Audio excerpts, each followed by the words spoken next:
G'day guys and welcome to our first live stream. For context, my name's Ross and I'm from the UK and I'll start again.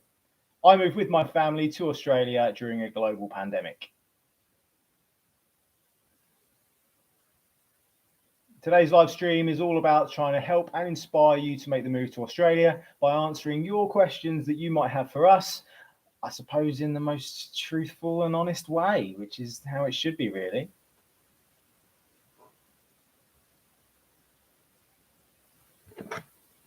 While we're here, Bruno Aussie, how's it going? Good morning. Good morning for you, I guess. It's 4:05 here, though, bud. Have you got any questions? Otherwise, I can go to the trusty backup, which is Instagram.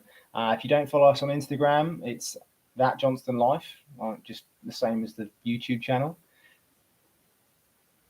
And I suppose I'll answer some of these questions as well. I'll just quickly check. Have we got any more updated ones since I checked earlier? Morning this side, yeah. That's why I try to get kind of the best time for everyone.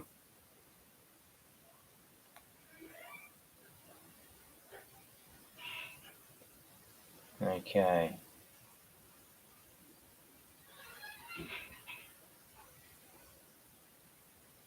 So if we've got no questions yet, I'll start with the first question off our Instagram from Erin Wood.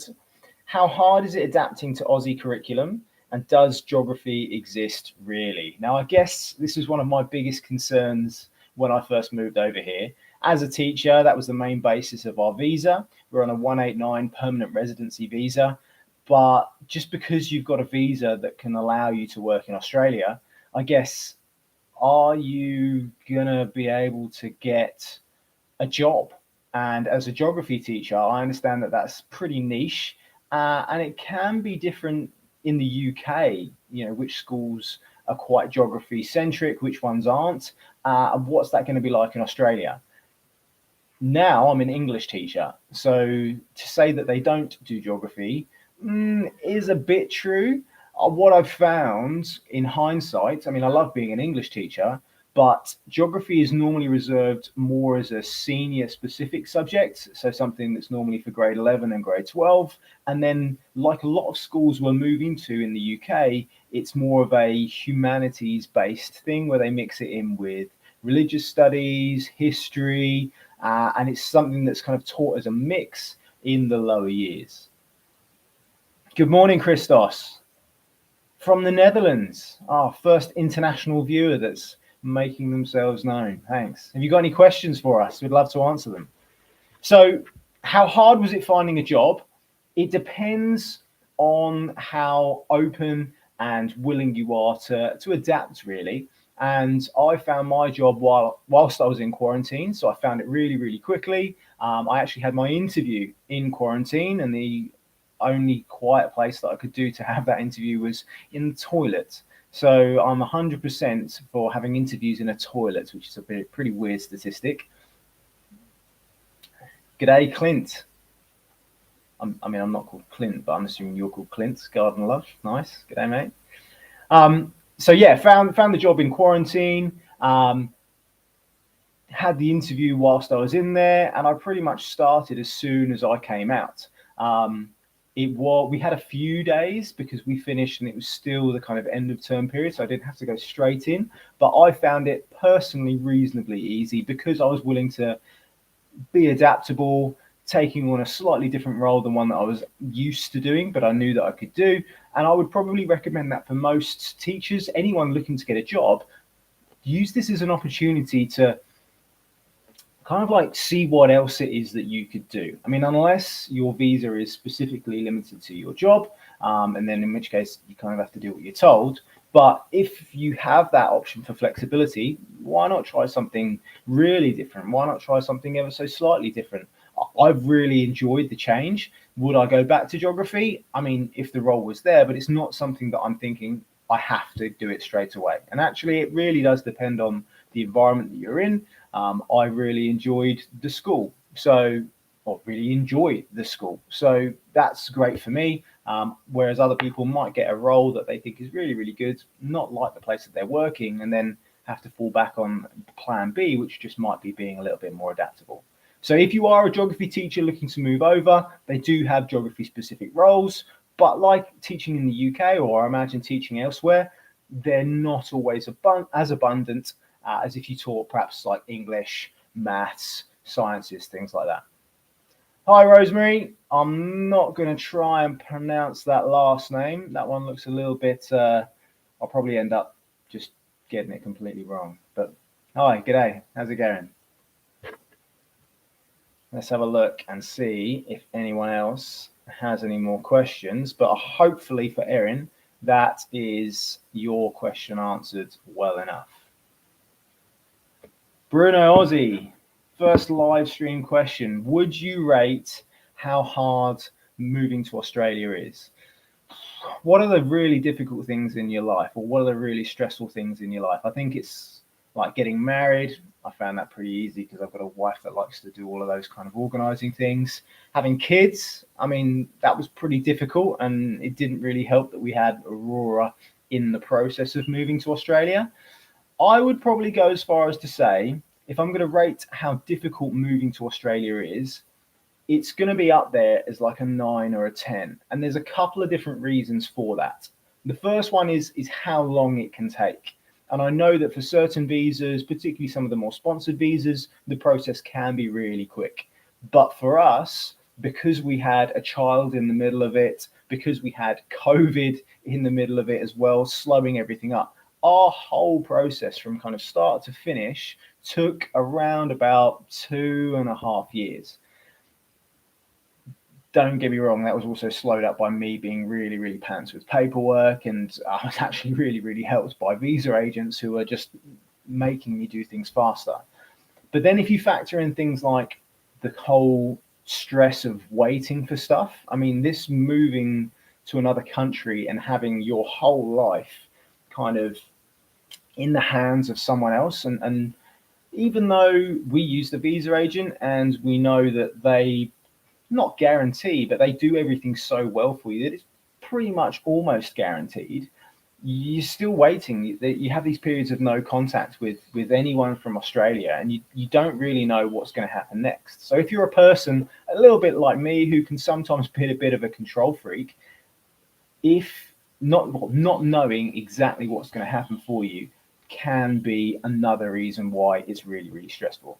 And then the last reason is just you're having to take your life that you've built for the majority of your life pretty much in one place, kind of just liquidate it all down, get whatever you can from it that can transfer to your new life, and then just kind of do it. And whilst one positive of that is it's an incredibly emancipating feeling, just kind of really starting with a fresh slate. For some people, I can imagine that is really, really stressful as well. And then factor in, small children crawling around and having to deal with them. If you're doing it on your own and you're young enough, and let's go for possibly one of the easiest visas that you can get, a working holiday visa, then this process can be really, really easy. 1 out of 10, you just go. But if you're older, you've got more commitments, you're going for a visa that you know is going to take a little bit longer, it could be up to 10 depending on who you are. I hope that really answers your question, Bruno, and let me know in the comments if it does. Ree, how have you adapted to the Australian lifestyle? So I'd like to think really well. And one of the things I think that has helped with that is just really having an open mind. Myself personally, I'm always quite an open-minded, reasonably easygoing kind of person. I always quite like just going with the flow. I like to know what I'm doing, but it's not, for me, sometimes the end of the world, as long as I know that whatever I'm doing is going to be a good thing. And let's face it, whatever I'm doing, if I'm moving over to Australia, I'm here. This is where I wanted to be. Adaptation-wise, you've got to have the mindset where it's not the UK anymore, or it's not where you've originally moved from. And just kind of embrace that, treat it as new. And the good thing is, whilst so many things are going to be different, you can cherry pick the bits that you find the best. And if there's any bits that you think, nah, I've got it better, or I had it better, or I can replicate it better from where it is, wherever you've come from. I mean, if one of our biggest things that we probably miss from the UK is having a good English style curry. And I just make them myself now. You try a few places. We found some that are pretty close, but sod it. I can't get an English curry over here. Well, I'll just make one how I want it. So whatever you find you can't adapt to, just make it yourself. Or if you can't make it yourself and it isn't here, well, I guess Australia isn't always for everyone. Or how important is it really that you have it? Steve, I think the Australian government could make the process a lot easier. I'd like to think they are. There's a massive skilled shortage over here at the moment. We're crying out for people to do jobs, particularly skilled jobs. And I know from pretty much shut borders, no one was getting in unless you were a nurse over COVID, that the process is getting a lot easier for people to get across.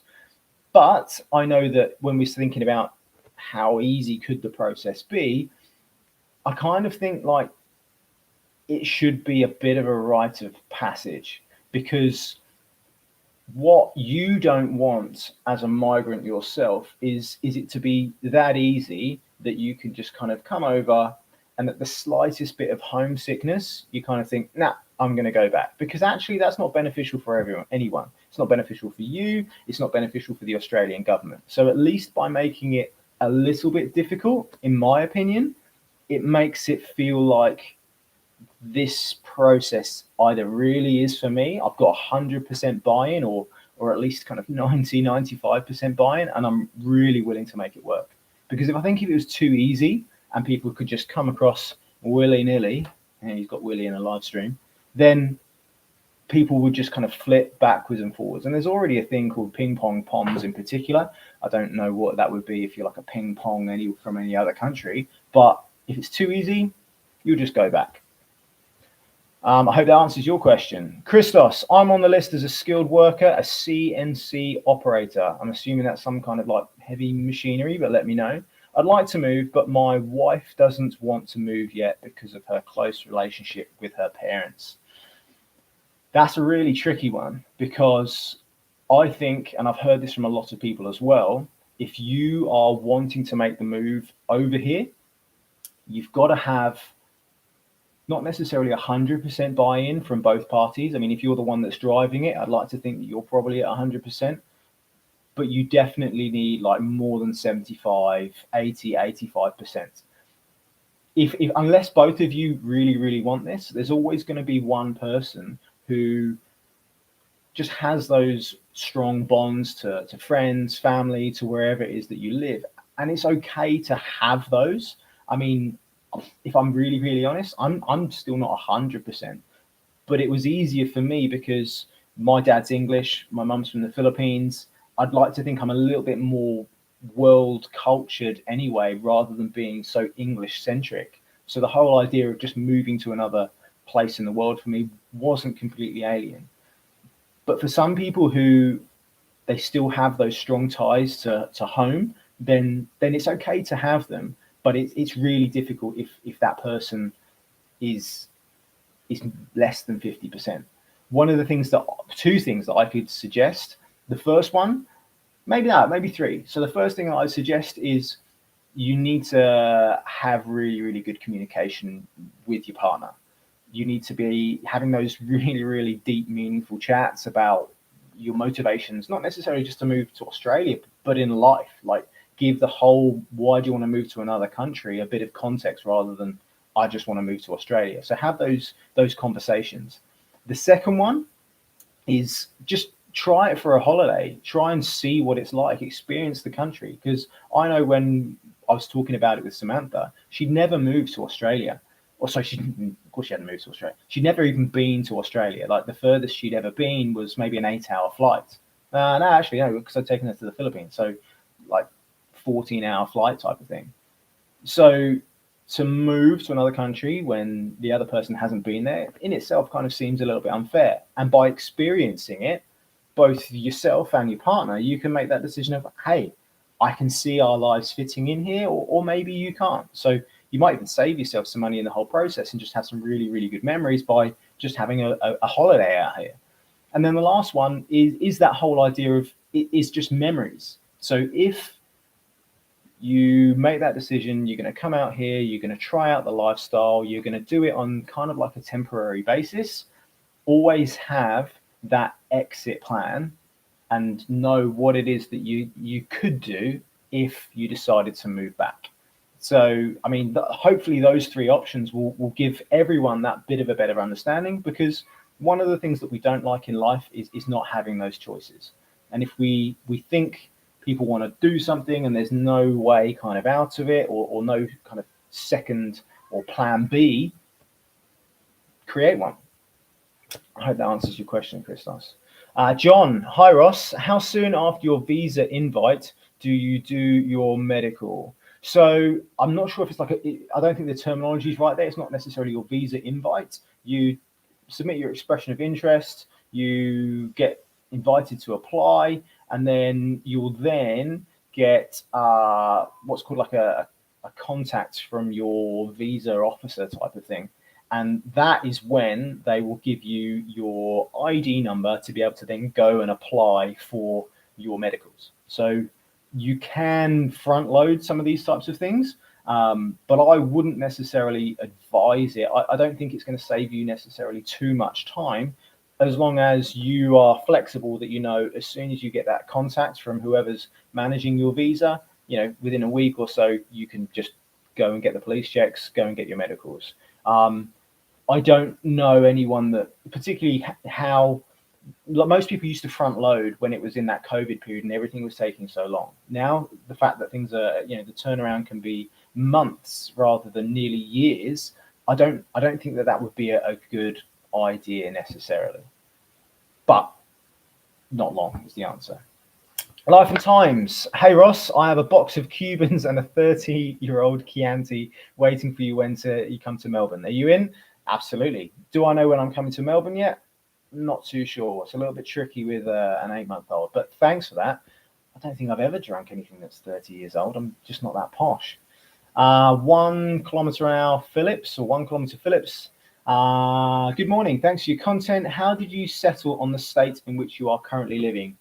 Just one reason, really. When I was looking, I had one of those moments while I was teaching my lovely year 10s last period on a Friday. And in the last 5 minutes after the lesson, I just Googled houses, realestate.com.au. What can I afford? What can I upgrade my 3-bedroom semi-detached house in Tadley for, in Australia? Did it in Sydney, 2-bedroom flat. I know the wife wouldn't be happy with that. Melbourne, pretty much the same. So why did we settle in Brisbane? 3rd largest geographical area. So I was thinking, job-wise, it should be easier to get a job there. And I could afford it. You know, I could afford a 4-bedroom house with a pool. So, and if you look hard enough, we ended up with a 5-bedroom house with a pool. It just depends on each of your different situations. We were also thinking to ourselves that we like a greener lifestyle. We don't necessarily need to live in the city to be happy. So we're quite happy being, you know, far out in the suburbs. That Tadley's near to Basingstoke. So that kind of gives you an idea about how close we were to town or city centres. Just couldn't afford it, mate. That's literally why we ended up in, you know, northern suburbs of Brisbane. And for probably a lot of people, realestate.com.au is going to be the main reason why you're selecting those different lifestyles. Would we have been happy anywhere in Australia? I mean, yeah, probably. Maybe up in the Northern Territory or where there's crocodiles and stuff, Sam might have been a bit against. But anywhere south of the tropics, they're all pretty good places to live, mate.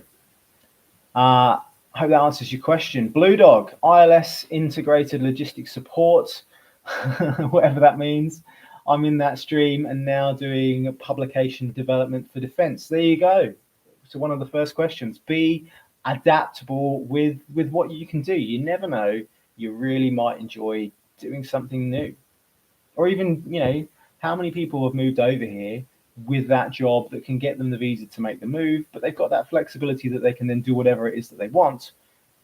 Pick something that you're really, really interested in. Pick something that you love and just give it a go.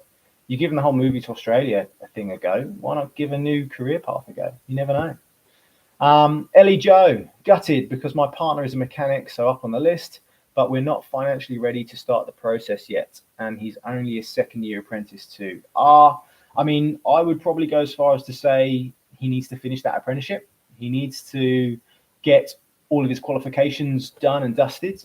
For a lot of the trades, if not all of the trades, you're going to have to go through some kind of trades recognition process. And sometimes the UK qualifications don't necessarily marry up exactly with the Australian ones. So there's going to have to be a bit of retraining or just to get those qualifications completed. It might even have to be that case to even apply for a visa. So I'd probably go as far as say if mechanic is on the list, and I think it is, you would need to be fully qualified to even stand a chance of being able to move over here. But I mean, even just thinking about it, I'm just wondering about your age now. Could you move over here on a working holiday visa? I know lots of people that have done that, got their qualifications kind of transferred over, maybe even found an employer that wants to take them on, and they can get some sponsorship through that way. So that could also be an option for you. But I would still be thinking of getting those qualifications completed first before you kind of do anything else. And that would help you to save up for the process. But genuinely thinking about financially ready, I would say the only thing that you need to be financially ready for is just actually being able to afford the visas, afford the process to get the visa to come over here. Because when it comes to, I need to save up some money for some rent, for a house, for buying this, that, and the other, I get asked this question so often: how much money do I need to make the move over to Australia? And it is how long is a piece of string. Everyone is slightly different on what it is that they want, what they can forego in life, what they're willing to sacrifice. And you'd be surprised when you just sell everything, like you liquidate your whole life, how much money it is that you've got left over. Facebook Marketplace is a fantastic thing. Just sell everything. Unless you're going to take it over, sell it. You might need it. You're probably not going to need it again. And use that as your money when you are over here. Because that's the hardest bit in the first place, is just getting here. Small steps. Get that one done. As long as you've got some money in your pocket, you'll find a way. Tom, great channel, Ross. Cheers, bro. Very informative. Greetings from sunny England. How sunny is it there today? It's getting up to 4:30 now, and I think it's about early 20s, which is probably about the same. But I was a bit chilly here, particularly in the shade. Is the rental crisis still crazy over there? So I don't think so. And what I'm hearing actually from a lot of people, a lot of guests who come on the podcast, is that they are finding it reasonably easy to find a rental.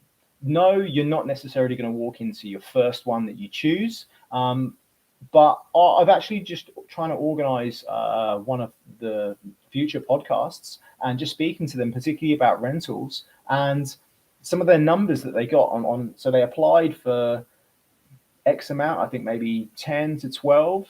They got offers on maybe 7 or 8 of them, and then they actually had a choice about where it is that they wanted to live, and it was in a really popular area of Brisbane as well. So there are some things that you can do to make yourself even more appealing to a landlord, because at the end of the day, they don't want to just rent their property out to anyone. And let's face it, skilled migrants from the UK, unfortunately for local people, we are a very, very positive attraction to lots of people. It's a competitive market. Sorry, someone's going to have to lose, but it's not as crazy as you would think. Again, depending on how much money you can spend, what it is that you want to find somewhere to live, I don't think you're going to have a worry. And the one thing you do need to remember is that the majority of people, for everyone, what do you want from life? You want to be able to own your own home. So just thinking about a rental in the sense of it's not your forever home, that hopefully will help you make those small sacrifices on where you might have to live in the first instance. But definitely, if you want to know more about renting, I know the next few podcasts coming up, they will be answering those questions about how they were helping to find a rental. With all of that information that I've been able to compile from lots and lots of people, I'm also going to make a video soon specifically about things that you can do to help you be that little bit more attractive when trying to go for a rental. And no, it doesn't involve how you look in the mirror necessarily. But apparently one of those ones of send a picture in does really work. Okay, Simon, morning Ross. Thanks for all the videos and help thus far. Cheers, bud. Thanks, Simon. Always here to help. Doc Ron, is Griffin a good suburb? Yeah, I mean, we looked in Griffin when we were first looking at renting. Would I want to buy there? If I'm honest, one of the things that I was mostly keen about was trying to find a suburb that was near to a train station. And that's one of the things that Griffin doesn't have, but they are very, very close by. So that's one of the reasons why I was a bit, didn't want to. And actually, we also wanted to be a little bit kind of closer to amenities. And at the time when we were looking, the houses that were available for us, they weren't as close as I wanted to be to some of the more local amenities. I mean, we're in Tadley, we literally lived about 50 meters away from a co-op. So having that, oh crap, I need a pint of milk or a loaf of bread, that to me was a big thing. And we just got lucky that we found where we live that was much, much closer to those kind of amenities. But it's a good suburb. We know people that live there. We were even thinking about living there, particularly for rentals. And I know lots of people do rent there in the first case. So good place to live. Jason Kruger, do you ever wish you were living in the Sydney Newcastle area instead of where you are now, weather heat in the summer? We've been trying to decide between Sunshine Coast and the Central Coast. Do you know what? I didn't even think about those kind of areas, you know, north of Sydney as a place that we could have lived. I've just done a podcast last week that should be out soon of a family that do live in that area and how they were describing it and some of the pictures and stuff off their Instagram. We follow them. They look fantastic. And that really does look like an awesome beach lifestyle. Possibly one I know that I've never been to Perth, but I know that what attracts lots of Brits to Perth is that kind of beachy lifestyle and the cost of it and the weather of it. I wish I had looked, and maybe we wouldn't have been in Brisbane. Would I found it as easy to find a job? Again, don't know. So, but I wish I had looked, and I had never looked before. When it comes to the weather, though, I love the heat. I really love it warm. And even a friend of mine was chatting to him this morning. He lives down in Sydney, and one of the first things he said to me was, "It's a bit nippy today." And whilst I do find it cold, particularly when it gets to, you know, this time of year, winter is coming, it's not far away. In the mornings, it does get really, really chilly for me. Like I have to put a jacket on and some long pants. But the dog doesn't even want to get out of bed. To him, it feels that cold. But by 8 o'clock, it's already warm. Jacket comes off, and then you're in the 20s. So for me, that's something that I don't think I'd want to sacrifice. But again, I got lucky. That's just what we experience now. And I do actually wish we had looked. And for some people, particularly loads of Brits love living in Perth. They want that less humidity, if you like, in the summer. Definitely could be an option for you if you're that worried about the heat. Right, Ree, she has a question now. Hey Ross, you should do a road trip up the Queensland coast. I think your family would love the central Queensland coast. One of the things that I was asking Sam yesterday in the car was, should we have a little go up? Wide Bay area, perhaps not necessarily as far north as you're thinking. Maybe she just watched the Ariel film, so I was tempting her with Mermaid Beach or even Rainbow Beach. Or always the one that loves rainbow. So maybe we might go camping there. I've recently just purchased a camper trailer. Don't worry, it's a second-hand one, nothing too fancy. Just to try it out, see if that kind of lifestyle is for us. I hope it is. So, Ree, that might be a video that we might be making soon. Finally, just getting out and exploring more of Australia. Right, 1 kilometer Phillips. He does have a question, which I've lost because I've scrolled through too quickly. Thanks for answering my questions. Quite funny to hear you say Kilometer Phillips is my name. K is my first initial, M is my second. So there, sorry, mate. you're number one Kevin Michael Phillips, whatever it is. It's weird, some of these names, how they appear to you. Brilliant but blue. Happy Sunday from Melbourne. Happy Sunday. It's Monday tomorrow. I've got to go back to work. Glad I've made it. Isaac. It's more the cost of renting that's the issue, I think. And yeah, when we rented, our 3-bed townhouse was about 350, 355 a week. And I know for lots of people that are looking at renting now, if you had one of those, our complex had 2 pools. Like, we were really spoiled. But I think we didn't have a rental crisis. You know, people weren't allowed into the country unless you're a permanent resident or a citizen, or were one of the lucky 35 odd people on a flight. We got really lucky with that. I would probably go as far as to say, if you wanted to have that kind of property now, you're going to be looking at least $50 a week to $100 a week more. But they're still out there, you know, available. I mean, not necessarily at that price. And it's just got to be one of those things that you need to factor into your living costs when you move over here, or make a slight bit of a sacrifice, or, and here's the unfortunate bit, like for us, Sydney couldn't afford it, Melbourne couldn't afford it, maybe Brisbane. Those are the prices around here. Maybe that's something you can't afford. So the previous comment about looking at some of the more rural areas that still have a fantastic lifestyle, but you don't live in one of the big cities. I mean, we don't really live in Brisbane. It's really far north. You have to get on a train to get into the city. Maybe that might have to be something for you, living somewhere a little bit more rural. But one of our videos next week, we're talking to some of the other channels out there who also talk about moving to Australia from a migrant's perspective. The Bam Famalam, Caitlin, Amanda. We do talk about the cost of living in our individual areas, and you'd be surprised sometimes at how expensive some places can be. And so it pays to do your own individual research about where it is that you want to live, because you never know, you actually might find somewhere that's surprisingly cheap and not what you're expensive. And it works the other way around. Oh my God, how expensive are some of these places? I would have never have guessed it. Peter D. G'day, mate. All the best from Perth. Cheers, bud. Oh, what is it? Just after lunchtime there? The Ollie boy. Hey, do you rate the schools better over there? Heading over with my biggest worry for my children. Thanks, Stacey. I mean, schools in Australia are very, very similar, but they're different on some, for me, quite important fundamental levels. I'd be happy with my daughter going to either schooling system, whether it was the UK or Australia.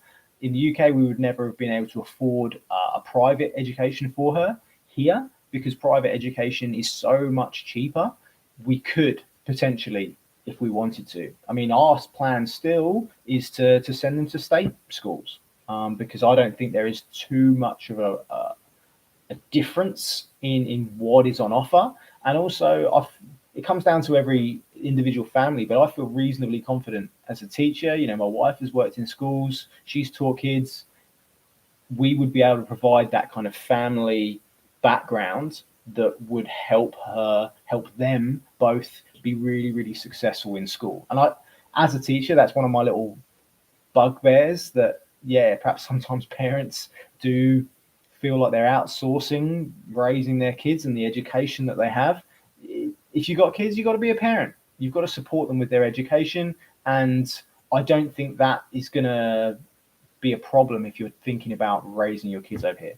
The one thing that I think is really, really good, though, is the fact that there is less of a focus on academic assessment. And that's not necessarily just from a school perspective, but also from like an Australian society perspective. In the UK, there's so much pressure on kids to do academically well in schools. And I'm sorry, not every person is fit to be academic. And there are plenty of jobs out there that really, really need filling, and they don't need to have an academic mindset. So in Australia, where from a culturally perspective, it's not super pushed on kids, and actually there's a lot of value on people that have trades, which pay as well, if not more, than some of the more academic jobs. That's a great thing, because it allows your kids to be kids. It allows your kids to be good at whatever it is that they want to be good at and still be successful in life. And I think I've known so many people personally that have just been pushed down that whole academic route. Let you have to go to university, and God, how much does it cost nowadays to go to a university in the UK? How much debt are you going to have? That, for me, is the main reason why I'm happy that my kids are growing up in Australia and going through that whole education system. I hope that helps. Isaac, the problem is the personal income is 800 per week in Australia. That's the average for tax. I've not done the numbers, and I guess that's probably based on an average. I think if we're talking about that, you're absolutely right. It is going to be tight. But even if you're thinking about the numbers that I'm thinking about, so let's go with 800 per week. You want to rent a 3-bedroom house, townhouse like we had, and even let's go at the higher end, $450 a week. That's a massive chunk out of your average before tax. Totally agree. But a single person isn't necessarily going to be living in a 3-bedroom house, are they? You're going to have to house share. I house shared before I met Sam. Guess what? When I met Sam and we lived together, that's kind of still a house share. We split things. So, yeah, if you feel that entitled that you should have the right to live in whatever it is that you want on the money that you're earning, sorry, you can't always necessarily have that. But I do appreciate and I do accept that things are really, really tight. You're just going to have to live in a slightly different place. It's the same for people that wanted to come over here, moving to Australia. You can't all live in Bondi, even though I probably wouldn't want to. Erin Woods, how long did it take to enroll in kindy? I heard there's a big wait list. For us, again, we got really, really lucky. And even for enrolling Sierra, our youngest, she's 8 months. She's just started in kindy, and she's also, well, not kindy, in daycare. It was fine. For kindy-wise, Aurora just kind of, the place where she did daycare had a kindy associated with it. So she just kind of got straight in. I know that from a daycare perspective, for some places, there are massive wait lists. Again, on our podcast, one of the guests I interviewed very recently, the podcast will be out soon. There was a huge wait list, like massive problems getting the kids into kindy, into daycare. There are websites, I've done it previously on some of our videos about childcare subsidy, places that you can look. But I guess before you move, it might just be worth contacting, emailing out different daycares and finding out what kind of wait lists there are. And then just, hedging your bets on, if you live in a more urban area, it's probably going to be a bit easier. Where this in particular one was the family that I was talking about living outside Sydney on the Central Coast. There's just not as many kindy providers. I guess if you're looking for a business idea, maybe you want to open a kindy out there or a daycare. Brilliant but Blue, every second house is available to rent in my suburb. She lives in the western suburbs in Melbourne. In fact, currently 428 empty rentals, average price 370 for a 3-bedroom, 2-bathroom. So come on down. I mean, there you go. Don't trust everything that you are going to hear on Reddit, on the internet. I mean, there are so many legit websites where you can look, realestate.com.au, just plug in where you want to live and it will tell you that's how many are currently available for rent to buy. Yes, there are massive rental crises in certain places, normally the really, really popular places that you want to live. And I'd like to think it's just a temporary thing for now. Sorry, you can't live exactly where you want to live right now. But there's proof. You don't have to worry about, I'm not going to live anywhere. The question is, am I going to be able to find somewhere to live? Not, am I going to be able to find somewhere I want to live in that place because that's where I've always wanted to live? Maybe next year. You just have to live here for the first perspective. But thanks for that, Brilliant but Blue. It's just Melbourne, isn't it? The weather's not as good as up here in sunny Queensland. This is scrolling too quickly. Penelope, what was the attraction to Queensland instead of another state? Was it purely based on employment opportunities? Yes, I have answered a similar kind of question to that already. The short answer is couldn't afford Sydney, couldn't afford Melbourne, so that was those kind of two out. And yeah, just went for geographical area. We had also been to Queensland before, which had helped, but we'd never been to Brisbane. We went to Cairns. So that whole idea of, I knew my wife liked tropical climates, palm trees. That's always where we wanted to go on holiday for. So I said to her, hey, how bad would it be if we could live somewhere that's basically like on holiday? She's just still annoyed that we haven't got a palm tree in the garden somewhere yet. So looks like I've got to go down to Bunnings or the garden centre to go and get a palm tree. Okay, Robots Master, I have a question. I'm currently 21 years old and second year studying architecture, and my girlfriend is 22, studying medicine. We both have 3 years left of college. We are from Macedonia and Europe.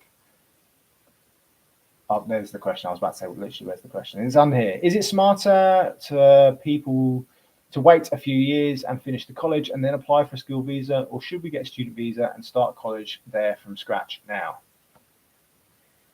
I probably wouldn't necessarily advise the student visa. And the reason for that is it can be financially prohibitive. If you want a student visa and you want to study over here in Australia, you are going to have to pay international fees, which can be too expensive for some people. If you're already in a course in the country where you are and you know how much that's going to cost you and you can obviously afford it, I would advise just finishing there. And then looking at student visa, if that's something you need to do from a qualification perspective to get extra qualifications, that kind of stuff. But I would be aiming for most people to try and get the qualifications that you need to move to Australia in your own country, and then just kind of going from there. And then if you want to study over here and get additional qualifications, then that's fine too. But looking at your age, my genuine advice for both of you, particularly is, you're so young. I'm 35. 36 this year.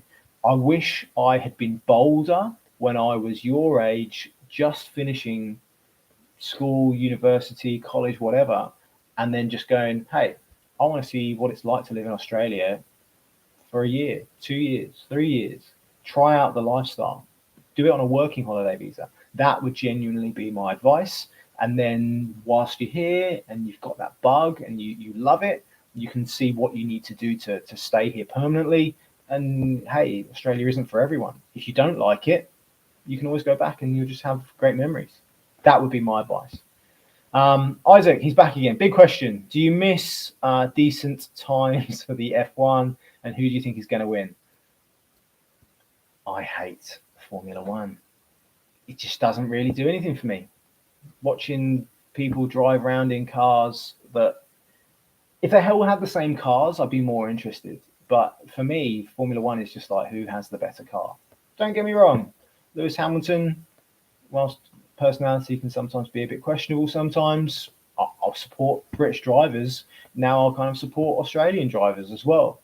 But it's not something that really does it for me. I'd rather watch rugby league. Also, he's in Morayfield. Our rents for a 4-bedroom is going up to 665 for 400 square meters. It's crazy. Yeah. And I guess if you need that 4-bed, I sometimes think to myself, the house that I sold in the UK, a 3-bedroom semi-detached, it was smaller than the townhouse that we first rented. But that's the same size of house that I grew up in. Like my mates grew up in. So many people in the UK grow up in houses that are less than 85 square meters. Do you really need that big a house? I mean, we're not talking necessarily about the area. The area might be fantastic for you, and that's kind of then what you've got to pay for. That's the reason why we lived in Tadley. We used to live in Reading. We had a 2-bedroom flat. That was about 65 square meters. Couldn't afford anything larger, so we had to move further out. It's the same old question for everyone, isn't it? If you can't afford what you want in the area that you've got to live in, you either suck it up or you look at what other options there are. And Australia is such a big country, you might have to move somewhere else. But yeah, where it is a problem, and I know they're putting in lots of legislation now to protect people, because that isn't right, where landlords just kind of keep jacking up rents really, really quickly and in quick succession, and that isn't fair. And if yours is going up to 665 and it was 600 6 months ago, yeah, no, that's bang out of order, and they shouldn't be able to do that. Like, whatever you agree for your rent, for your like a lease, whatever the contract is, that's what you should pay. They shouldn't be able to jack up rents, and I know that that is probably one of the bigger problems for lots of people looking to rent at the moment. Biscuit and Gardening. Hi, Ross, fellow Arsenal fan here. Yeah, it's a shame we bottled it. Well, did we bottle it though? I think we did. I know we did better than the previous season. I know we're building every single year. It feels like we bottled it because we led for so long, and I'm disappointed. But I'm not disappointed in how we conducted ourselves in the season, because I'm very much a type of person of little steps. Little steps, and the end goal will come. The end goal is obviously to win the Premier League, but just take those little steps. I live that in my life. Little steps, and over time, the accumulation will lead you to where it is that you want. So I don't think we bottled it. I'm excited for next year. What we don't want to do now is go backwards. That would be bottling it. Must have been easier to work through in Oz. Anyway, what do you guys do about childcare when you have a date night? You got to get some mates. Aussies are wonderful people. Migrants, British people, whoever's moved to Australia, they're also wonderful people. And when we have or want a date night, the first thing we do is we don't necessarily have a date night. We have a date day. When the kids are at daycare, can we just go and do something then? When you got 2 kids under 5. Oh, hello, man. What's the date night? No such thing. Yeah, no, we have date days, because when you've got 2 kids under 5, then it's like we want to go to bed early. So actually, we don't really need a date night. But we do have some fantastic friends who we can call upon when we need them. And that's what we do. You just have to rely on people. You find very, very quickly, because if you don't have family over here like we don't, your friends become your family very, very quickly. And they're the people that you trust. They're the people that you trust to leave your kids with for a bit. Or another one is you just ask, if they're in daycare, normally if you ask some of the educators there, they'll also do, I want to say it's obviously childcare. Like, what do you want to call it? What's it called, man? Babysit. They'll do babysitting. There you go. So you might have to pay, but nothing's free in this world. Blue Dog 10. The owner of the rental has sold and the new owner wants to move in. My lease is until October, but I'm looking for another rental. Supply is sparse, and I'm looking at $500 a week for a 2-bed apartment. I'd love to know where that is for a bit of context. But I know that, if you live in the city in Brisbane, that's at least what you're going to have to pay. Jason Kruger, thanks for your response. Have found your videos very helpful and look forward to more in the future. Try to put one out every week, mate. Trying to help people as much as we can. Trying to help people realize their dreams like we have. And we never had this when we were making the move. Did it all completely blind. So if I can make someone's life a little bit easier, that's why we do it. Penelope, do you feel like maybe moving away from family will be a bad decision for your children as they grow up not having grandparents, cousins, etc. around them? Cue the little violin here, Penelope. That was my upbringing. Like, my mum's side of the family, she came from the Philippines. Yeah, I probably saw my grandparents a few handfuls of times. They didn't really speak much English. It was always weird trying to have conversations with them. But they loved me, and I loved them, and that's just how my relationship was with them. Sam, completely opposite. Her grandparents live close to her cousins. But when you think about your family, you're in one of 2 camps. You're either a family where you are that big extended family. And if you are, that's great. I'm probably a little bit jealous, and I wish that I had that, but I don't. And so therefore, your family is camp 2, which is when it's just you in your immediate family. And if that's the case for you, then you need to look out for them. What is the best life and lifestyle that you can give to your immediate family? And I'd go as far as to say, if you have the opportunity to do it, you should do it. It's not for everyone. Maybe you end up realizing you are more of an extended family kind of person, and that's great. And you'll have that opportunity to go back to them. But at least you'll never have that regret of what would it have been like if we hadn't gone. Hope that helps. Ellie Joe. Lost it again. So many messages. I don't know how long I'm going to be on here to be able to get through them all. Ellie Joe, update on previous message. We're in late 20s, but my partner has a career change, hence the apprenticeship. Also have 2 kids, 1 newborn, so working holiday. Nah, that's not going to work, is it? I would go as far as to say, make sure that you get that mechanic qualifications all sorted. Save as much as you can. I mean, our whole process took like 2.5 years, but our starting process probably like 3.5 years. We didn't buy any. The only thing I bought that was new and was a treat to me was a new TV. That's the only thing that I bought in the 3.5 years before we moved. Just stop buying things. You don't need them unless you're going to buy it to take across, and I probably wouldn't necessarily always recommend that. Don't bother doing it. Blue Dog, live in Bondi. Why would you? Sydney sucks. It's nice for a visit, I guess. Not for everyone, not necessarily for me. Richard, hello, Kabayan. Can I bring my PC in Australia? Yeah. I mean, you probably would need to get a slightly different plug for it. It's going to work. Just get an adapter. Even the laptop that I've made all of the videos ever on, I bought that over from the UK. Tell a lie. There you go. There was 2 things I bought. One was the TV that we eventually sold, and the second one was the laptop to do YouTube.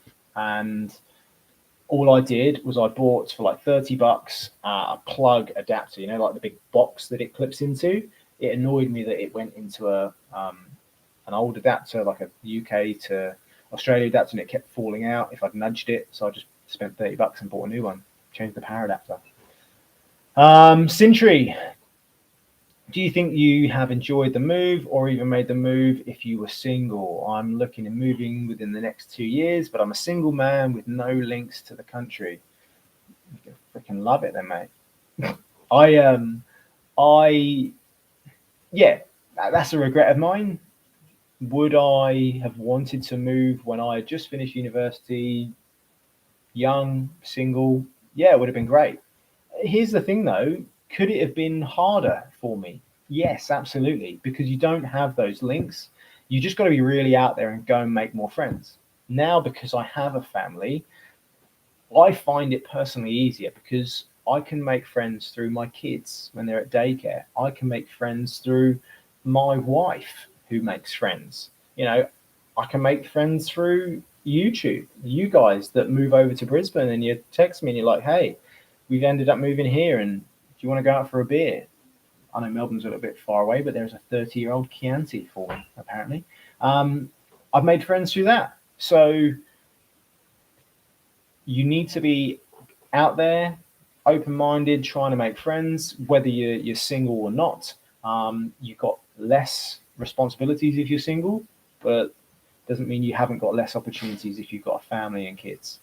Blue Dog, great garden centre on Gympie Road. I'll give it a look. I hope they do palm trees. Doc Ron, hi again. How's the house market right now? We're looking at building in the North Lakes Mango Hill area.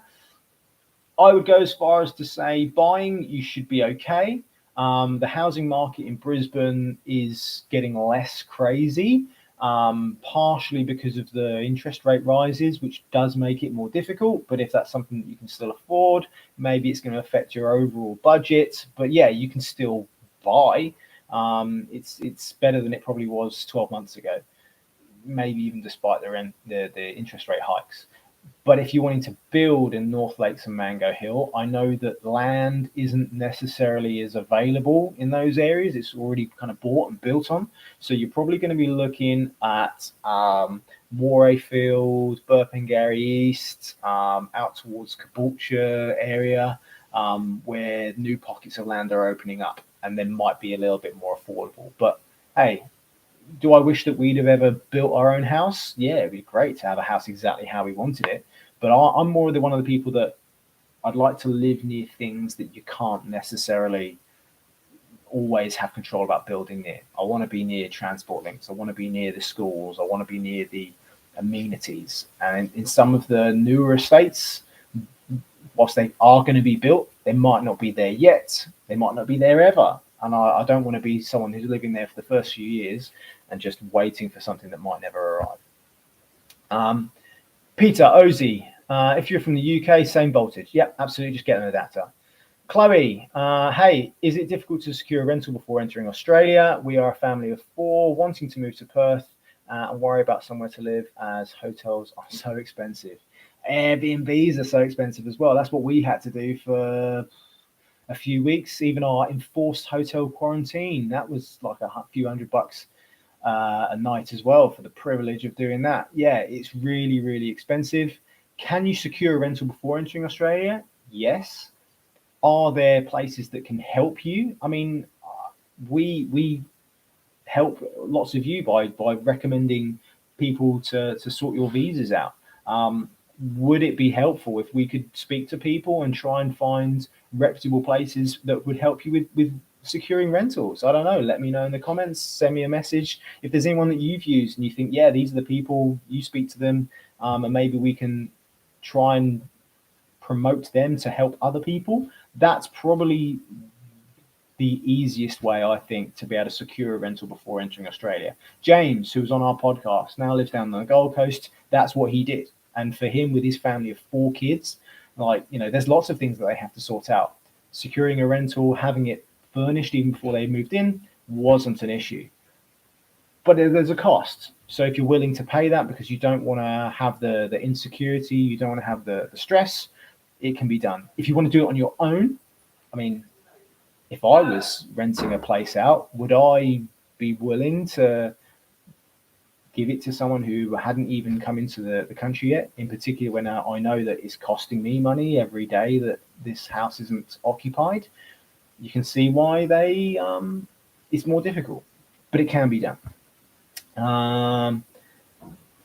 Blue Dog, you're answering Doc Ron's question. I'll leave that one out. Annette, would you move back? Right now, it's not for me. I'd be going to somewhere where I'd be living in a smaller house. I'd be working in a job that I think would be more stressful and paying me less. Yes, I'd be able to see friends and family, but I see them as often as I can do on my phone and talk to them anyway. It's just not right with them. But I know that my life is busy here. Their lives are busy there. Just because they live in the same country doesn't mean I'd necessarily be able to physically see or be with them any more than I could be here. And when they come over, when we go over there, when we can afford the flights, it's going to be good quality time rather than the weekend here, day there. So when you think about it from that perspective, nah, not right now. House of Hawks. Hey Ross, we are moving over in a few months. Any recommendations for superannuation accounts? I mean, it really depends on you. I know that for certain people with certain jobs, there are supers that are specific to those types of industries. I mean, I'm with Odd Super, and I find them really, really good. All of the supers at the moment are taking a hit because of how the finances and things are going on in the world. They're not giving as much returns as perhaps they had done in previous years, but they are. I think that's one of the reasons why I went with them. If you go back like for the last 30 years, they're one of the most top performing superannuation accounts. And you can change whenever you want. So does it really matter? Like, are you stuck in for life? No. So that would be my recommendation. That's who I'm with. But have a little look. There might be one more relevant for your job. Pauline, moving to Oz on the 18th of June from New Zealand, going to house sit to save some dollars. Great. How have you made friends? As I'm moving at 43, single female with no kids, so harder to make friends. Love your channel. Pauline, whatever your hobbies are, get out and do them. And when you're doing them, Aussies are open and friendly, as I know plenty of people from New Zealand are as well. Yeah, you've got to seize the opportunities when they come to you. Get out there to make more opportunities for yourself. And if you don't have any hobbies, or you do have some hobbies, try a new hobby. I recently started Brazilian Jiu-Jitsu off the recommendation of some other people, and I've done martial arts before. I wanted to try something different, and yeah, made some friends there, met so many new people. Try a new hobby, give it a go. If you don't like it, find another one. 15 Uzu. I'm in a 3-bedroom in Marsden, and it's 500 a week for comparison. Thanks for that, bro. It's not the landlords necessarily, it's the property managers pushing it. Yeah. Like most countries, property managers, real estate agents, they're just trying to get as much money for themselves. It's the type of job that they do. Thanks for how it affects everyone else. Cheers. Blue Dog, they've just brought in-laws to stop the rental. Yep, they have. 100% max per year is the new law. Thanks. That is what has been the main problem, I think, for lots of people. 2 years, it's went from 460, which is what I don't like, but I think there's a big difference. As I was born and bred Aussie from a country town, 400 seems, yeah, absolutely. Hello, Dog. Should you be up here? Yeah, if you're country town, same thing as why we had to move out from Reading. If you want to live closer to the city, it's going to cost you more money to live there. Dog, what are you doing? Ree, how do the teenagers you teach here in Australia compare to the teenagers you taught back in the UK? Apart from sounding different with different accents and a slightly higher proportion of mullets, they're exactly the same. I love teaching kids. I love teaching all different kind of kids, academic kids, naughty kids, smart kids, kids that find education a little bit more of a challenge. As long as I can help them and make their life outcomes a bit better, maybe try and do it in as fun a way as possible, then that's why I do it. They're literally no different. One of the things that I would find though is maybe that's a Queensland thing. They're a little bit more outgoing. It's like, yeah, you have problems with social media, phones and stuff like that. I think kids here are just generally more outdoorsy and they're more chatty. They're slightly bit less introverted, which actually makes it a bit easier. And they're particularly for me, because I don't sound like them all the time. They want to ask me questions. They want to know stuff. And then that makes it easier for me to have a better relationship with the kids I teach. So, yeah, if anything, maybe deep down, maybe they're better. Saeed, any ideas about the job opportunities for civil engineers? Yes, there's lots of building going on all across Australia. There's going to be job opportunities out there. To know the intricacies about specific areas, have a look on seek.com.au, type in your job, type in where it is that you want to have a look, and then you'll see exactly yourself how many jobs are available. Legendary Trio, love your channel, mate. I have a master's in engineering and automotive engineering. Should I get a student visa for a master's degree or wait 3 to 4 years to get the experience and then apply for skilled migration? I mean, it's tricky. That's the points game, isn't it? How many points can I qualify for? Do I qualify for the points now? I mean, I know that my master's that I have in teaching did nothing for my points. And the only thing that got me extra points was the experience that I had and obviously that I could prove for my skills assessment. So would I recommend going for the master's degree? Probably not. Just get that experience in. If you need it for the visa application, or you never know, you might be able to get the visa right now if you've got enough of the qualifications. Speak to a visa agent, speak to True Blue Migration Services. They'll be able to tell you exactly where you stand right now with the points. They'll probably even be able to tell you, if you give them the details, where you could stand in 3 to 4 years' time with additional points, and they'd be able to give you some advice about which one you would want to do. If you don't know specifically yourself, it's always worth asking the question. My country's economy is going downhill rapidly, and this might be the only time to afford a student visa. I've already said this before, I wouldn't necessarily recommend going down the student visa route. You're an international student in Australia, that can be more difficult. But if that's something that you can afford yourself, I just personally look and see, could I get other visa options? Talking about speaking to family, there you go. I think it's time in England. Samantha's just about to ring her parents. I'm going to miss the call because it's her birthday and I don't get to sing happy birthday. But I'll just call her back afterwards. Doesn't make any difference. Location for the rental, Cannon Hill, Murray, Gateway Bridge, south of you, across the river. That's hell of a lot more central than I am. So probably hence why the rent is a bit more. Davey Davies, don't move to Australia. Great. Cheers, mate. Too far away. Tracy Abbott, hello. What time is it there? What's the weather like? At the moment, it's 5:10. God, I've been doing this for an hour already. And it is sun setting, probably about 18 down there. It's probably dipped just below 20. But it was about, we took Aurora to the park in the late afternoon after all the big sun in the sort of midday, and it was still mid-20s. Lovely. Thanks, mate. Highly appreciated. Mr. Craptacular. What a name. Really unfortunate if that's your actual name. I've accepted a job in Perth. I am single, 40-year-old guy now. That's great. In the fact that, you know, hearing about people who are that a little bit older, getting visas, getting jobs accepted, that's awesome. What suggestions do people have for making friends and trying new hobbies? Hopefully you were here when I answered the previous question to, what was her name, Pauline. Hobbies, get out there, try and meet new people, be open-minded. You never know where your next friend is going to come from. So make your own opportunities, get out there, speak to people. Australians will never sort of just spit it back at you, particularly if you live that little bit further out. One friend in Perth from uni, I moved to Tas first time and struggled. Yeah, I can understand that. If there's less people, you make your chances with cities with more people. Determined to make the second chance work. That's a great mindset, and never want to go back to the UK. Well, there you go. If you don't want to move back, just make it work for you. Manifest your destiny, and I hope it works. Let us know.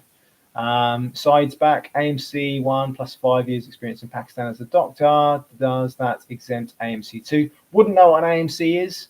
I go as far as to say, though, if you are a qualified doctor, like most countries, even in the UK, it seemed like our doctors were from other countries, probably qualified from abroad as well. Speak to a visa agent like True Blue Migration Services, show them your qualifications. They'll be able to tell you exactly where you stand with regards to a visa and moving over here. But I know that anything in the medical field right now is really, really in demand, like most places in the world.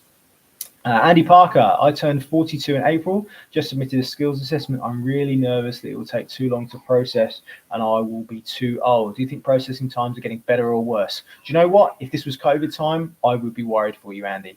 But depending on your visa and what it is that you're applying for, I would be really disappointed if you didn't get anything before the cutoff at 45. So for anyone, yeah, time is always ticking. That's the thing that we don't have control about. It's always going to happen. Get it in as soon as possible. Visas are going that little bit quicker right now. And hey, you never know. Even worst case scenario, Andy, and I hope it never happens to you. Let's say it didn't come through, but you would have never known. So it's always worth just having an apply, putting it in, and hope it just cross all your fingers and your toes. Mine are crossed for you, but. Crystal, if you play a sport, that's what, mate, sport is. And even if you don't play a sport, just try one out. Everyone, what's the phrase from BJJ? Everyone is a white belt. Have that mentality. Always be a white belt. Always learn something new. That's a great thing as well, just to try something new. Makes everything better. Andy Parker, I think if you earn over $150,000, you can be exempt from the 45A. Yeah, mate, money talks, doesn't it? I'd just love to be earning more than $150,000. Can you imagine? Bruno, can I get the AFRA? I think is that to do with nursing? Put it this way, you can get anything. If you come over on a working holiday visa, you can do other stuff to contribute to other visas whilst you're here on a working holiday visa. Just because you're on one visa doesn't mean you can't do things for other ones.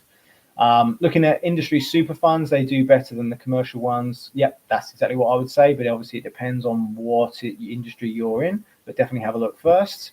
Andy Parker, I'm a fitter, so no chance of earning 150K. The visa processing whole end-to-end time's getting quicker. Yep, everything's getting quicker. Pauline, good advice. Yep, I hope it works out for you. Keep us posted. Let us know how you get on.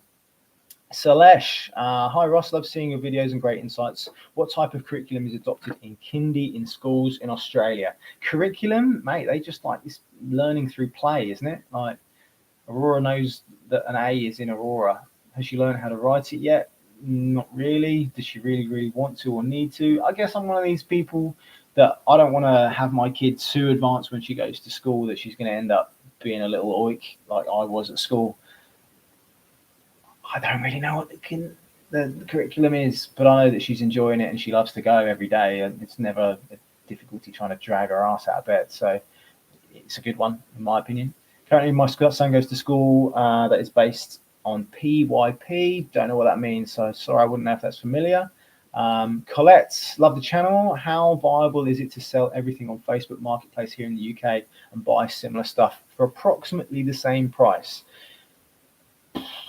Viable, so you'll get rid of a lot of stuff on Facebook Marketplace. Depending on where you live, it'll obviously depend on how easy and how much money you get, and that's the same for buying stuff back off the same. But genuinely, I looked at Facebook Marketplace in the UK and Facebook Marketplace in Australia, and it just looked like the same kind of stuff. Like there's some, we sold some IKEA crap, we bought some new IKEA crap. Like it'll do for now, and it's one of those ones of you buy it and then you just end up never really getting another one anyway, and it just works. So is it a better? We never had any nice stuff in England, so for us it wasn't a good idea to ship it over. But if you do have some really nice things, absolutely do it. But for us it was more of a sentimental thing, and kids stuff. But they have like op shops here specifically for kids, which is great. Like you just pick up all of your things. Even one of the ones that Sam goes to for Sierra, she just takes in all of the old stuff and just trades it in for new stuff. So that works really well and saves us loads of money. Dennis, we are moving to Brisbane area in November. Can you please recommend some great family-friendly suburbs with good schools and nearby train stations? It depends whether you want to live on north side, south side, out in the western suburbs. Do you know what I would recommend that you do? You should literally look at the train lines and then follow on Google Maps all of the suburbs that it kind of goes to. One of the things that we also find here, particularly the further out that you go, you don't necessarily have to live right next to the train station. Ours has free parking. So I literally drive up, if I'm ever working in the city, drive up, park at the train station. It's never normally, it's not like I can't find a space. I might have to park on a side street rather than the car park, but it's free. I'll always get somewhere to park. Never could really say that I'd get that in the UK, and straight in. When it comes to schools, there's I might actually try and do this on my Instagram after this. There are some websites that you can just kind of Google the schools, check the schools out. There's lots and lots of different options when it comes to state ones or private ones. But without knowing exactly like where you live, what kind of things that you want, it's probably not enough. I would just say follow the train lines. That'll tell you the suburbs of where they are, and then use the websites to find out how good the schools are. But you'll never know until you try. Oh, hello. You're just slightly out of focus. There you go. Oh, let me go and say hi. I just woken up. Just woken up from a nap. I hope that answers. And if you've got any further questions after that, check us out on Instagram. Dennis, I know that you message us a lot, so hopefully I'll be able to help you out there. Lee, please keep our secret. We Aussies have worked very hard to make Australia appealing to tourists to visit, but a bit scary to live in, just the way we like it. Of course, if you're really not sure about Australia and you're wondering if it's for you, do be worried about drop bears. They live in all the trees. More scary than crocodiles. JK, when will the healthcare assistance visa sponsorship start? Didn't know it was a thing. Sorry, mate. I'm not a visa agent. That's why we found one that we would recommend that knows all of these kind of answers. That's too specific for me, but I didn't move over on one of those, so I wouldn't really know. Speak to True Blue Migration Services. Engineering, construction, Brisbane Olympics 2032, plenty of jobs, and they'll be screaming out for them too. Absolutely. This is one of the, if not, I think the fastest growing area in all of Australia. So lots of opportunities at the moment, particularly if you work in building. Nick Dundee, Andy Parker, if you want to work in the WA mines, you can earn 200 grand as a fitter. Hey, do you know what? If I'd have moved over here when I was younger, and would I have gone on to go and work in the mines for the money that they're earning? Definitely would have had a look. And the Mackham. Oh, that's like Newcastle kind of way, isn't it? Hey, what's it like watching British sports teams in the land of Oz, not just Premier League footy? That's the only one that I really watch. I know that there's like lots of the streaming services that do provide them, but Premier League is probably the only one I watch. Actually, one of the things that I would say is I just watch Aussie stuff now because I live in Australia and I watch NRL. I'd love to go to an AFL game soon, but it's just not as big in Queensland. Do you know what? The only one for me, I was only ever really into Premier League. If you are into other like rugby, hey, I never really watched them in the UK anyway on telly. Do they even kind of stream them? You might have to miss out. But I'm sure if you go on YouTube or some kind of obscure streaming service, you might be able to find it there. Mick Dundee, electrician in Melbourne, 130k easy. Oh, if you want all the big bucks, go to Melbourne. By the way, Ross, I just bought a tinny. As soon as it's rewired, you're coming fishing in the bay. Hey, I'll go fishing. I can't remember the last time I did. I've got a deal with my mate, though, who's really looking into buying a boat. And I think I'm going to be the one that gets the jet ski. Just saying. Still got to get the little license for it, though. I haven't done that even yet. Anthem, my Mira agent highly recommend it. Okay. Would 1 million GBP buy you a decent house by the beach? Probably. There's lots of beaches. Going to need to be a bit more specific. Of course it would. You'd be all right. Who's got $1 million? Who's got £1 million? What would that be like? Nearly $2 million. God, can you wonder? And my missus works with the kids, early preschool. She's the main applicant. We're starting the ball rolling in the next couple of months with the aim of getting out next year. Good luck to you, Hammer. Let us know how you get on. Ross, do you ever intend on going back to the UK to visit? Yes, but at the moment, the cost of flights is really, really expensive. Would we like to get back by the end of this year?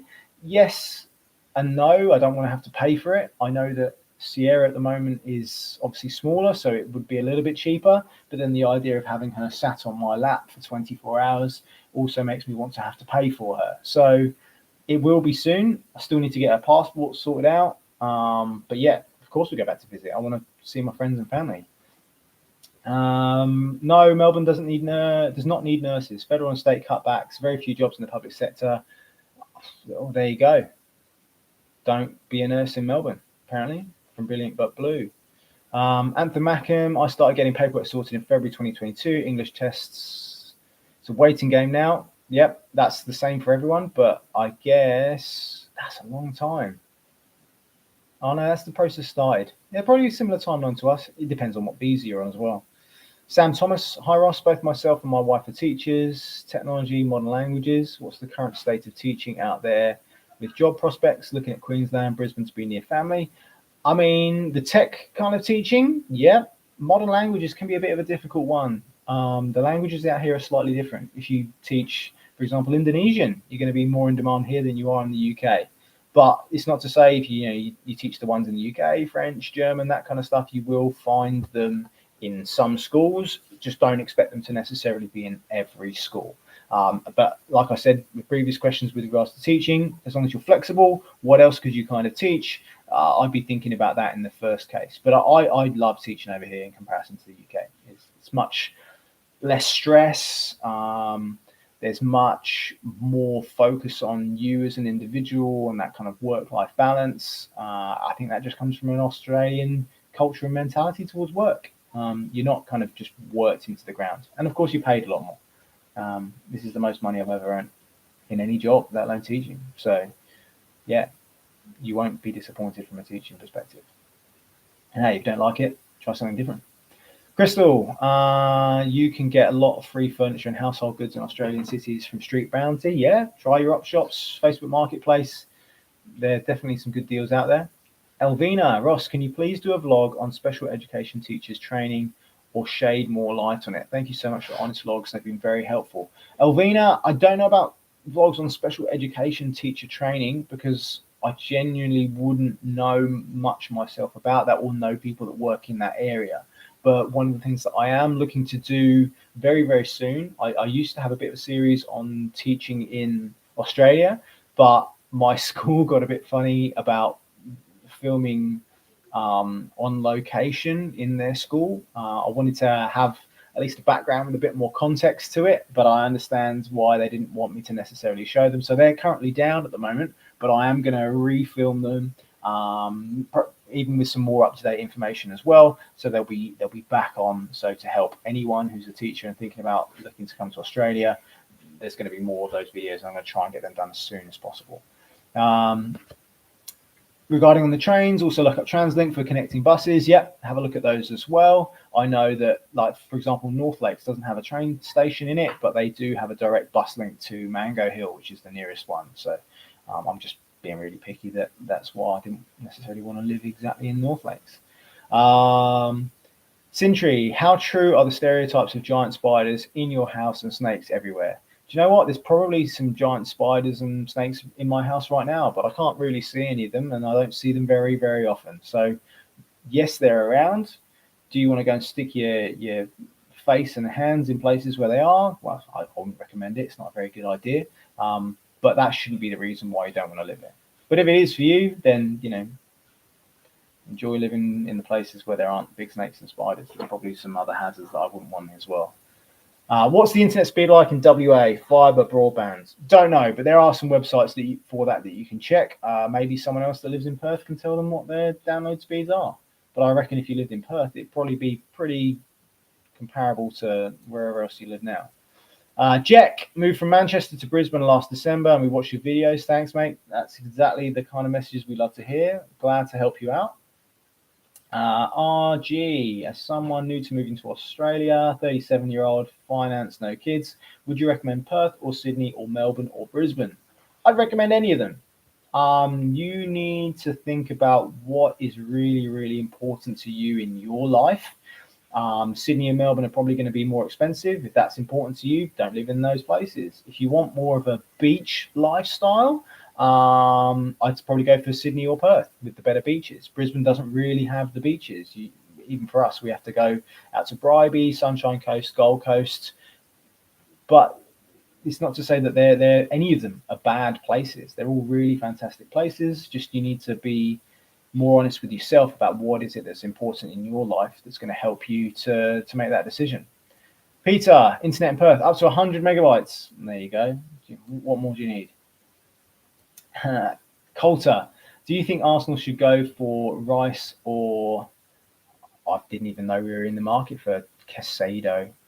Do you know what? Declan Rice is a good player. Would he fit in Arsenal? Probably. Do we need another midfielder in that role? Not convinced. Would I pay the money for him? No. So I'd probably go and have a look at that other geezer. Blue Dog.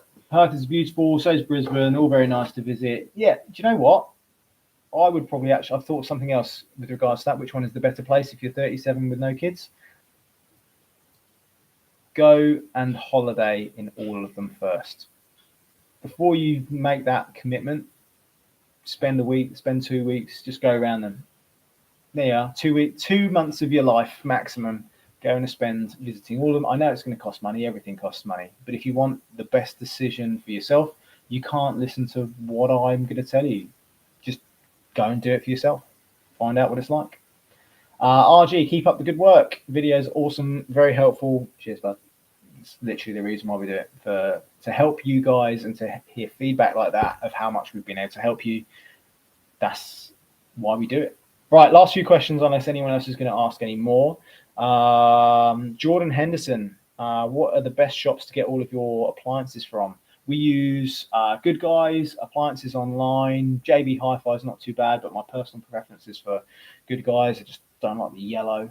But most of them will price match. So whatever price you find for it, you just go into whatever your local one is. Good Guys is very good for that. And then if they've got it in stock, you get it for that price. How to tell family and cope with the guilt of taking their only grandchildren away. That's from Rachel McDavies.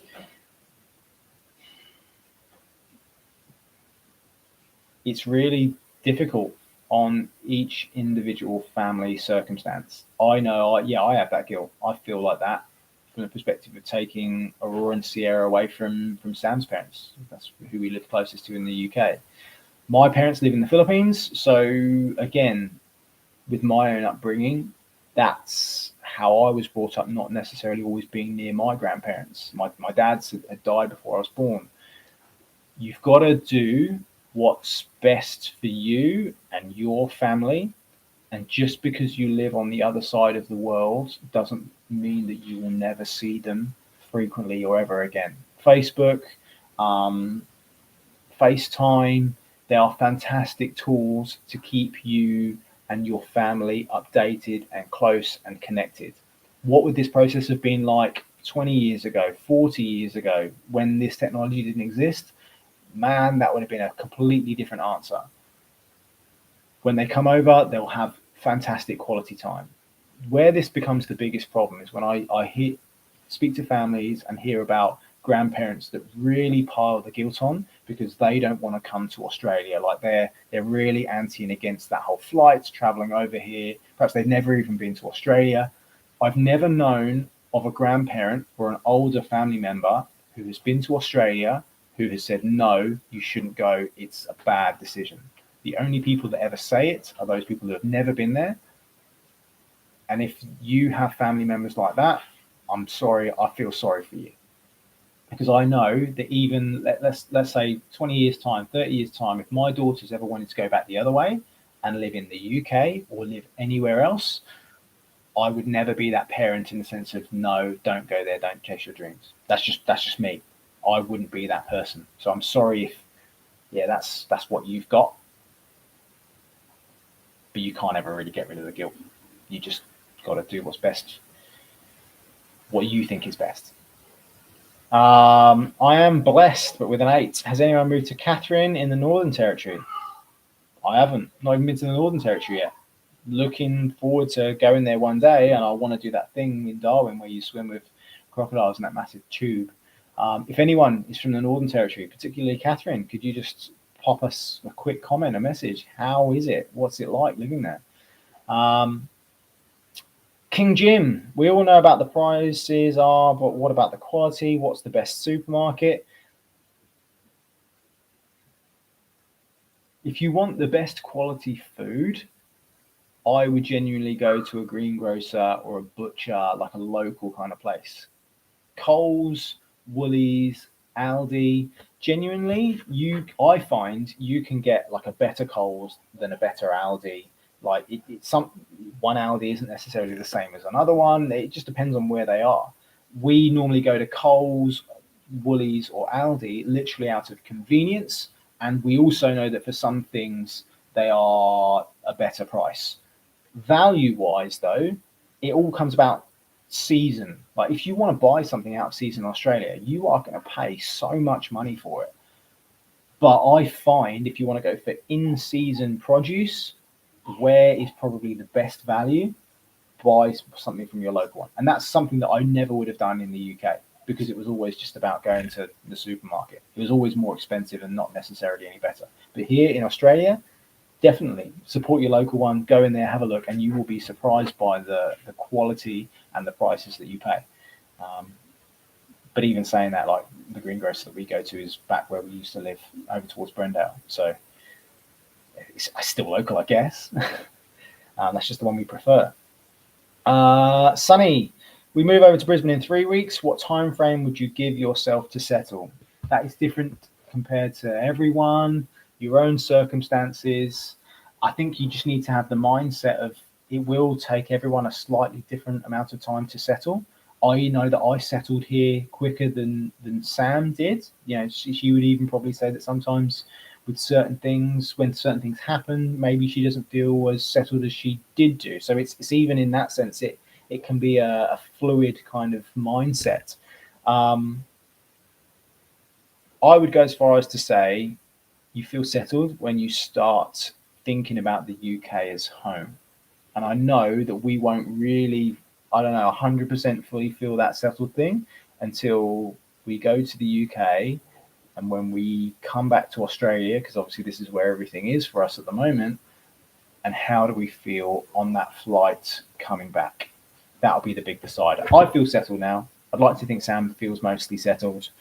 But it changes on a day-to-day basis. Things happen.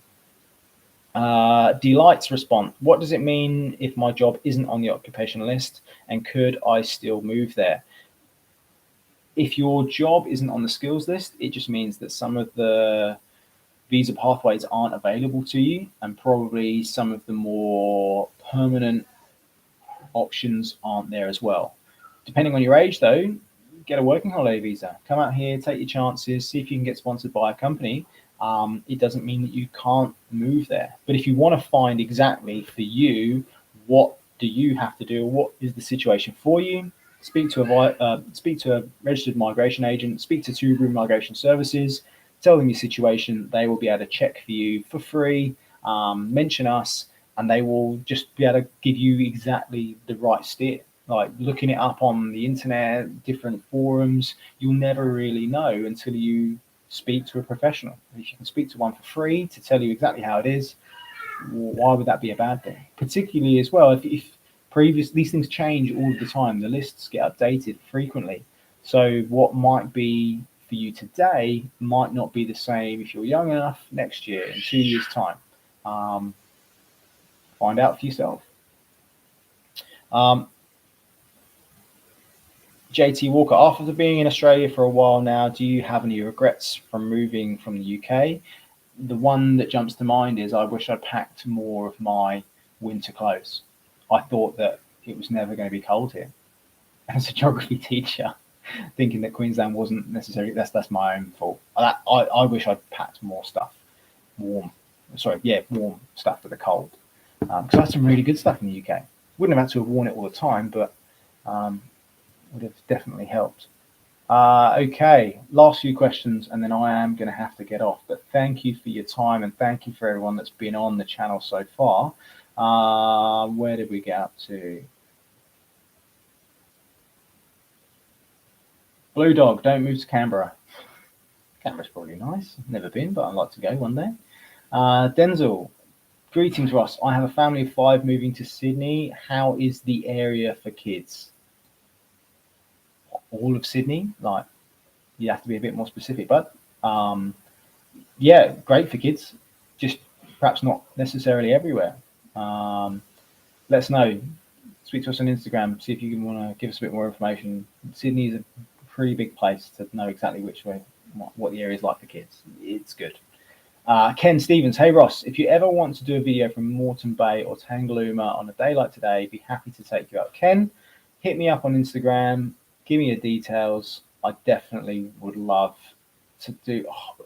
We did a video where we went out in the bay looking for whales. One of the best days out that we've ever done. Like, would we have done that in the UK, going out on boats? Never occurred to me. Do I want to do it now? Yes. And once I've done my little course thing so I can have a jet ski, oh yeah. Big PTV, Ross, sir, goat. Thanks, mate. Cheers. Thanks. Appreciate it. Blue Dog, answering for Denzel. Yeah, there's hundreds of suburbs, mate. You have to be more specific. Oh, here he has. We've never been out of South Africa, so I'm wondering which area is best to bring up kids, and need as much information I can to help me make a decision. Do you know what? The best decision that's going to decide where you live is not necessarily about your kids, but it's about where is your work. And if you're a remote worker, then you have completely any choice to you. Absolutely. Would I, if you're then a remote worker and you're not necessarily about the city that you live in, I'd probably just say actually look at different places. What's important to your kids from a safety perspective coming out of South Africa? Pretty much lots of places are going to be safe. If you're thinking about socioeconomic status, the most expensive place that you can live in, normally by definition, is the safer one. That's why it's more expensive. It's not to say that the other places are unsafe, particularly if you're coming from South Africa, which I know is really, really dangerous. But I'd go for literally just whatever you can afford. They've all got parks. They've all got some good schools. They've all got the things that you want. Just think about what is it important that you want for your kid's life. If you want to live closer to beaches, then you're going to have to think about that. If you're not too fussed, there's so many places, mate. You wouldn't have to have a specific area. Anywhere is going to be good. All kids pretty much thrive. Sintry, does Amazon operate in Australia? Yes, it does. Yes, we do have Prime delivery service. No, you can't necessarily get it the next or the same day unless you live in major urban metropolitan areas. Probably Sydney or Melbourne, you're going to get it pretty quick. The further out you live, the longer you're going to have to wait. IGA are great. Yeah, they're good as well. A little bit more expensive, but great for the convenience. And probably I'd go as far as to say I used to live near a co-op. Pretty much the same thing.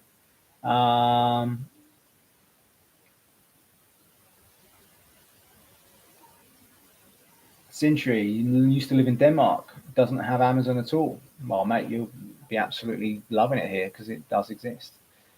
Yeah, but they're not delivered by Amazon couriers directly, and that's why they're not necessarily always the fastest. Got to change hands. How long does it take to get over the jet lag? I'm assuming that's supposed to say, Caesar. A couple of weeks, mate, at the most. Most of the visitors that we've had here, well, even like Sam's parents when they came over, a few days. As long as you do the things that you can do on the flight, it's not necessarily as bad as everyone says. Hey Ross, is there a visa for a full-time YouTuber for Mel's Big Van? Unfortunately not, mate. Otherwise, do you know what? I probably would have tried to do that before we came out here rather than just doing it while I'm here. Great large stream. Catch you on the next one. Cheers, bud. Thanks to everyone for joining us today and all of your questions. I hope my answers have been really, really helpful for you. And if between now and the next time, I'm going to try and do these more regularly because I know that people have some burning questions and they can't always speak to us on Instagram. You might not have Instagram, but that's also a place. If you've got a question, message us on Instagram and we'll always try and help you out as much as we can. Mark Austin, thanks. I'll get my Australian visa. Awesome. Please, how much does it cost for a single person for 1 month? Like rent, grocery, transportation. Do you know what? I'd go as far as to say, I'm going to use the figures from the previous guy. So if you had budget for yourself to spend around about single person, $2,000, you'd be like laughing. I'd say more than $1,000, and that's like really, really frugal living in, not necessarily exactly the place that you'd want to live in. So anywhere between $1,000 and $2,000. But then, mate, you're asking me for 1 month in all of Australia. That depends on even really where you live in, Sydney, Melbourne, that kind of stuff. How's the Chinese four-wheel drive going? It's still going. I need to get it serviced, so I'll let you know how that goes and how much they do me for that. Noelia Suto. Hi Ross, how's the isolation of houses in Australia? What do you mean isolation? I love it. I don't like living on top of people. If you mean insulation, then that's coming into winter now. What insulation? Mate, these windows are single glazed. They just lose the heat straight away. They're not designed to keep the heat in, particularly up here in the subtropics. They're probably a bit better down in Melbourne and Tassie. But yeah, no, it gets cold enough. Why is it so difficult to find a property to rent in Australia now? Prices are sky high. I mean, we've already looked at that. Actually, it depends on where you look. Not everywhere has sky high rents. You just might have to be flexible, but don't be so entitled.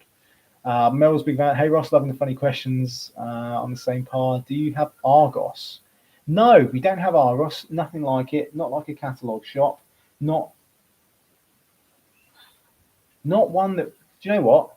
We've got Kmart, mate. Kmart's better than Argos because actually I prefer not having to look in a catalogue, just having to mooch around. That it makes you want to buy more stuff, but it's cheaper, not necessarily better quality, not necessarily worse quality. But Kmart smokes like Argos all day long. Marion Jeffrey, many South Africans live in Perth, just like Cape Town. It seems like Perth is very much a migrant town. If money was no object, which city would you live in? Now, money was no object. I looked at a really nice house in like the Gold Coast hinterland. It was so nice. It even had a helipad. It was like that big. This thing was probably millions. If I had millions, that's where I'd love to live. In one of those like hilltop locations that looks out. You can see the city, the sea. Yeah, mate. Those are awesome places. It reminded me a little bit like Tony Stark, but I'm not necessarily living on the parapet of a cliff. That's what I'd love to live in. One day will I ever get there? Probably not. I have to keep playing the lotto. Mr. Craptacular, thanks. No, thank you. Thanks for coming along and asking your questions. Smash the like button. Sorry for the caps. Yeah. This video will still be up afterwards. So if you missed anything out, you want to watch anything else, you can do. Joe Etty, we're thinking about going to Brisbane from Vancouver. Is the heat an issue? Might be if you're in Vancouver, but I don't know what the summers are like there with regards to humidity. One thing I would say is that every year you get used to it. And as long as you've got solar panels, you'll make the affordability of air conditioning much, much easier. But if you've got aircon on, mine's on right now, right? And that's just because it was a little bit warm. Like the house got heated up by the sun. Anywhere, it's going to be fine. You find in Australia, you don't spend time out in direct sunlight. Just find some aircon. Don Gray, was there anything about migrating during COVID that oddly actually made things easier? Yeah, I reckon it made renting and finding a place easier. What's up, bud? Mummy made you sad. Why did Mummy make you sad? You don't know. You're going to say hello to everyone? Everyone's watching you. Where? On the camera, darling, look there. She has absolutely no idea. I don't know. Yeah, that is you, yeah. Oh, Nanny Gang Gang's on the phone. Do you want to say hello to them? But I didn't want to just sing happy birthday. Oh, you're sad because Mummy wants you to sing happy birthday to Nanny. Well, just go down and say hello. I know she wants you to say hello. I did. Okay. Well, you wait there. I've got to answer a few more questions. Okay. Don, was there anything about Margaret down that one? Yeah, we'll do, darling. I'm going to have to cut this stream off in a bit because I've just been told I'm on bath duty. Mr. Craptacular, does anyone know how easy it is to get an Oz credit card straight after landing in Perth? Difficult because they will still do some checks, like anywhere, and it depends on how long it will take. I used to have a credit card in the UK, don't have one here anymore, because the one I applied for, I think I went for a Coles one because I wanted to get the points, and they were like, no, you don't have all this security stuff, and I was like, you know what, I can't bother them.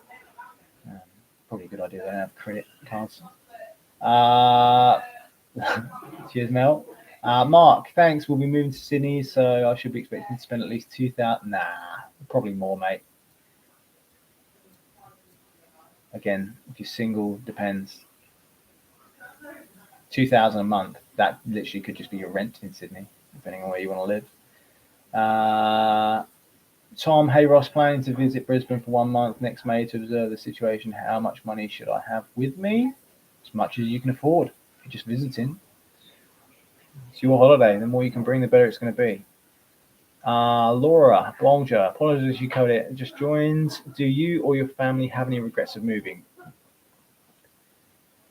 Not overly. I mean, we've done lots of videos about how we feel about moving. I'm sure a lot of it's covered on there, but my biggest regret is I wish I packed more warm weather clothes. Like nothing really at the moment. Hi Ross, I'm living in the UK, work as a support worker, mental illness and anything Australia, thanks. All I know is that, if you're a support worker, as long as your qualifications come across, there's huge demand in support work at the moment, and it pays much better than it does in the UK. Blue Dog, always getting the shade, mate. No sads for Aurora. Hi, Aurora. Yes, she can be cute sometimes. Sometimes can be annoying, but hey, that's what 4-year-olds are like. Right. Oh, a last one. Peter Aussie. Perth and Brizzy's climate reminds me a bit of LA, to give you a bit of an idea. Yeah, I mean, I'd go as far as to say I think Perth is a little bit drier than Brisbane. That humidity can be a real problem for you, but hey, horses for courses. Anyway, thank you very much for all of your time. I hope we've been able to answer all of the questions for you. If you have any more questions or you think of something in the meantime, before we do our next live stream, looking to do these pretty much every month, find us on Instagram, hit us up. Someone's jumping on my sofa, and ask us there. We're always really, really happy to help. Cheers, guys. Thanks a lot. See you next time.